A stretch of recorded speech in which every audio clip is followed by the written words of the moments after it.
Cricket সবসময় আমাদের অবিশ্বাস্য কিছু মুহূর্তের উপহার দেয়। একক নৈপুণ্য থেকে শুরু করে দলীয় সংহতি সবকিছুই ক্রিকেটকে অনবদ্য অবস্থায় নিয়ে গেছে। আর এবার গ্লোবাল সুপার লিগ জিএসএল ফাইনালে ক্রিকেট বিশ্ব দেখলো এক অবিশ্বাস্য ও অলৌকিক লড়াই। সান ফ্রান্সিসকো ইউনিকর্নকে মাত্র 6 রানে হারিয়ে টানা দ্বিতীয়বারের মতো শিরোপা ধরে রাখলো গায়ানা অ্যামাজনস ওয়ারিয়র্স। টি-20 ক্রিকেটের ইতিহাসে ফাইনালে সর্বনিম্ন রান ডিফেন্ড করার নতুন বিশ্ব রেকর্ড গড়ল তারা।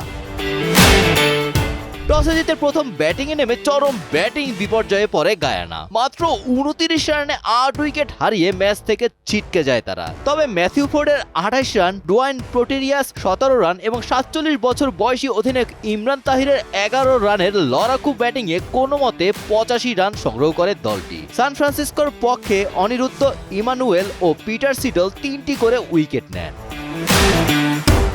মাত্র 86 রানের মামুলি লক্ষ্য তাড়া করতে নেমে মোহাম্মদ নবী স্পিন ঘূর্ণিতে কুপকাত হয় সান ফ্রান্সিসকো। অলিভার পিক সর্বোচ্চ 31 রান করলেও বাকিরা ব্যর্থ হন। শেষ দিকে জয়ের জন্য 14 বলে 14 রান বাকি থাকতে সিমরান হোয়াইটমেরের দুর্দান্ত এক ডিরেক্ট হিট রান আউটে 79 রানে অল আউট হয় ইউনিকর্নসরা। বল হাতে প্রোটেরিয়াস ও নবী 3টি করে উইকেট নেন। পুরো টুর্নামেন্টে 10টি উইকেট নিয়ে টুর্নামেন্ট সেরা হন 41 বছর বয়সী নবী। গোলাম রাব্বানি, টাইমস টুডে।